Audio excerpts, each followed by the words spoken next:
Bonjour à tous, bien-aimés.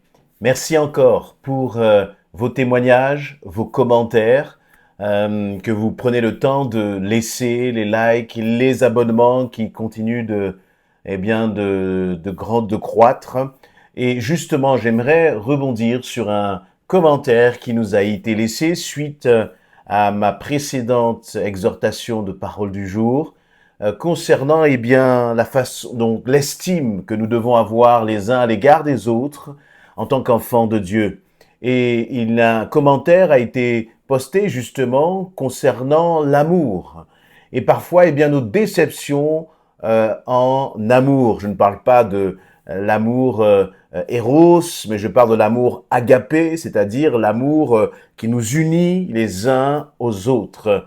Et très souvent, en tant qu'enfants de Dieu, nous pouvons avoir un cœur à donner, un cœur à partager, un cœur à s'investir même dans la vie des autres, se mettre à disposition des autres. Et les réalités que nous vivons dans l'Église sont parfois décevantes, parce que nous avons donné, nous nous sommes investis auprès des autres, et il se peut que le jour où toi, tu as besoin d'une visite, parce que tu as été malade, et c'est ce que notre sœur partageait dans son commentaire. Tu n'as pas reçu de témoignage, d'encouragement, tu n'as pas reçu de message d'encouragement. Peut-être que ceux qui sont autour de toi ou même dans ta famille en Christ n'ont pas pris le temps de te demander de tes nouvelles. Et ça crée là parfois des blessures, une tristesse, parce que justement, on a l'impression que l'amour n'a pas été manifesté. Et on va commencer à tourner des pensées dans son cœur. Et la réalité, c'est que ces pensées peuvent parfois se transformer en accusations. Alors, devant les autres, devant nos frères et nos sœurs en Christ, on va garder le sourire et « Bonjour ma sœur, comment ça va? Je vais bien ». Mais dans notre cœur, parfois, nous pouvons ruminer des pensées qui, je crois, sont légitimes, sont naturelles, mais ne sont pas à la gloire de Dieu. Dans Luc chapitre 6, au verset 29, il nous est dit ceci, « Si quelqu'un te gifle sur une joue, présente-lui aussi l'autre. Et si quelqu'un te prend ton manteau, ne l'empêche pas de prendre aussi ta chemise. Donne à tous ceux qui te demandent. Et si quelqu'un te prend ce qui t'appartient, n'exige pas qu'il te rende. Faites pour les autres ce que vous voudriez qu'ils fassent pour vous. Si vous aimez seulement ceux qui vous aiment. » Et c'est à partir de là que les points vont nous intéresser. Si vous aimez seulement ceux qui vous aiment, pensez-vous avoir droit à une récompense particulière? Les pécheurs aiment aussi leurs amis. Et si vous faites du bien seulement à ceux qui vous en font, pourquoi vous attendriez-vous à de la reconnaissance? Les pécheurs n'agissent-ils pas de même? Si vous prêtez seulement à ceux dont vous espérez être remboursés, quelle reconnaissance vous doit-on? Les pécheurs aussi se prêtent entre eux pour être remboursés. Vous, au contraire, verset 35, vous, au contraire, aimez vos ennemis, faites-leur du bien et prêtez sans espoir de retour. Alors, votre récompense sera grande. Vous serez les fils, et je ajoute, les filles du Très-Haut, parce qu'il en est lui-même bon pour les ingrats et les méchants. Votre Père est plein de bonté, soyez donc bons comme lui. Voilà des passages intéressants parce qu'il y a des leçons pour nous qui bousculent notre mentalité, qui bousculent nos principes presque naturels. Mais là, on entre dans une dimension qui est spirituelle. On entre là dans une dimension où ce sont les règles du royaume de Dieu, les principes du royaume de Dieu qui doivent s'appliquer. Et comme ce sont des principes spirituels, ils ne sont pas naturels pour nous avec notre nature charnelle. Là, il nous est dit, par exemple, mais si vous prêtez à ceux qui peuvent vous rembourser, quelle reconnaissance vous doit-on? Vous agissez là comme n'importe quel païen qui va prêter parce qu'il sait que par la suite on peut lui rembourser. Les pécheurs font de la même façon. Si vous faites du bien à ceux qui finalement vont pouvoir vous faire du bien en retour, là aussi, nous agissons comme n'importe quelle personne dans ce monde. Et ce qu'il est dit là, notamment, c'est finalement, tu as l'habitude de faire du bien autour de toi, à des personnes dans l'église. Et voilà qu'aujourd'hui, tu te retrouves dans une situation où tu aimerais que l'on prenne soin de toi, où tu as besoin que l'on prenne soin de toi, tu as besoin que l'on prenne de tes nouvelles, tu te sens isolé. Et puis, eh bien, et c'est normal, c'est légitime. Mais dans ton cœur, il va commencer peut-être y avoir ces pensées en disant, moi, je leur ai fait du bien, et eux, maintenant, ne me font pas de bien en retour. Et c'est naturel. Je crois que dans ces pensées-là, il y a une forme finalement de risque, de tentation à commencer à murmurer, à commencer à alimenter dans notre cœur des pensées qui vont nous rendre un peu aigris à l'égard des autres, et commencer même à porter un jugement sur les autres. Voilà ce que j'ai fait, mais quand c'était moi, je m'occupais d'eux, et maintenant, eh bien, plus personne ne s'occupe de moi, et est-ce qu'ils m'aiment vraiment? Et puis on va commencer à laisser ces pensées divaguer à tel point qu'on va porter un jugement sur les autres. Et je crois que cela ne vient pas du Seigneur. Pourquoi? Parce que dans le verset 35, il nous est dit, vous, au contraire, aimez vos ennemis, faites-leur du bien, et prêtez sans espoir de retour. Cela signifie que si nous devons le faire pour nos ennemis, à combien plus forte raison nous devons prêter, nous devons bénir nos bien-aimés, nous devons agir à leur égard avec bienveillance, rendre service sans rien attendre en retour.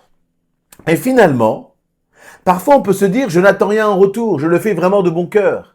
Et quand l'occasion peut-être se présente ou se prête et qu'on ne reçoit rien en retour, alors on a ces pensées. Et je crois que c'est quand on a ces pensées qu'on peut réellement se demander, mais finalement, pourquoi est-ce que je pense de cette façon? Pourquoi est-ce que je réagis? Je peux être parfois déçu, mais même ma déception montre que, inconsciemment, j'attendais en réalité quelque chose en retour. Et quelle est donc la réaction? La réaction à avoir, c'est de se dire, Seigneur, je veux apprendre à aimer comme toi, tu m'as aimé. Christ nous a aimés sans rien attendre en retour. Combien de repas, combien de dîners, de soupers, de déjeuners le Seigneur Jésus a passé avec Judas, tout en sachant que Judas un jour allait l'embrasser pour le trahir, le vendre pour 30 pièces d'argent. Mais quoi qu'il arrive, quoi qu'il Jésus savait, il a aimé Judas, il l'a réellement, sincèrement aimé. Et comme Jésus a aimé aussi Pierre, tout en sachant que Pierre allait un jour le trahir. Et nous, eh bien, nous devons apprendre, et c'est une école de transformation de nos pensées, de nos principes, en disant, Seigneur, voilà, je veux vraiment apprendre à aimer dans ce que j'ai vécu, dans ce sentiment d'injustice que j'ai, dans ce sentiment de manque de reconnaissance de la part des autres. Seigneur mon Dieu, apprends-moi à aimer. Je veux faire taire toutes ces pensées qui vont m'amener à critiquer les frères et sœurs, qui vont m'amener à porter un jugement, parce qu'au final, le seul juge, c'est le Seigneur. Lui, il sait ce qui se passe dans les cœurs. Et en même temps, eh bien, nous devons garder nos cœurs. Nous devons garder les portes de notre cœur, ne pas laisser de l'amertume. Parce que c'est ainsi que finalement, pensée après pensée, que l'on va cultiver dans notre cœur, on va commencer à tout doucement s'éloigner de l'Église. Et lorsque je dis s'éloigner, cela ne veut pas dire qu'on va forcément éviter, ne plus aller à l'Église. Mais on peut finalement continuer de s'y rendre, mais ne plus être connecté avec les frères et sœurs. On fait acte de présence. On va dire, je vais à l'église, mais je ne me mélange plus avec les autres puisque c'est ainsi. Ou je vais à l'église, mais avec un tel ou un tel autre, je ne m'immisce plus. Et finalement, j'arrête même de faire le bien. Or, le Seigneur nous dit, mais nous sommes amenés à faire le bien et à prêter même sans espoir de retour, sans espoir de retour. Et je crois que c'est une attitude, encore une fois, que nous devons développer à l'égard de nos frères et sœurs en Christ pour garder notre cœur. Maintenant, il faut aussi être sage et équilibré en toutes choses. Est-ce qu'il faut prêter, par exemple, à chaque fois que l'on me demande? Est-ce que je dois faire une bonne action, aider un frère, une sœur à chaque fois qu'il me le demande, qu'il me sollicite? Si le frère ou la sœur m'appelle à n'importe quelle heure de la nuit pour que je puisse venir l'aider, est-ce que je dois tout le temps le faire? Je crois que non. Je crois qu'il faut être encore une fois équilibré, qu'il faut être sage. Mais si je décide d'aider, si je décide de faire du bien, si je décide justement d'agir avec amour à l'égard de l'autre, à partir du moment où j'ai décidé cela, alors je ne dois rien attendre en retour. Vous voyez, c'est une question finalement d'équilibre. Je suis libre d'aider ou de ne pas aider, mais si je le fais, quelle que soit la façon dont je le fais, alors je dois décider dans mon cœur de ne rien attendre en retour. C'est pour cela que la parole va nous dire aussi que, eh bien, ce que ta main droite va faire, ta main gauche finalement doit oublier. C'est comme se dire, voilà ce que j'ai fait, eh bien, je ne dois même plus y penser. Je ne dois pas être capable de lister, voilà ce que j'ai fait pour tel frère, pour telle sœur, etc.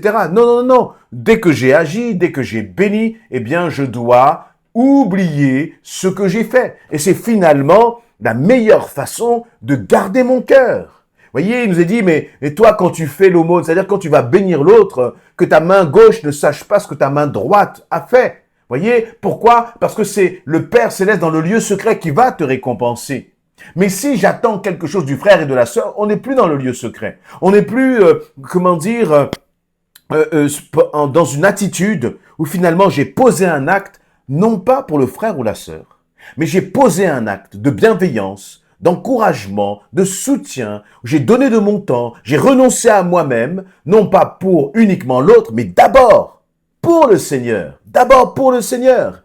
Et il est dit là que, eh bien, dans le verset 35, alors votre récompense sera grande. Vous voyez, c'est le Seigneur finalement qui va s'occuper de la question de la récompense. Vous serez les fils du Très-Haut. C'est déjà la première et la meilleure et la plus extraordinaire des récompenses. Tu seras fils, fille du Très-Haut.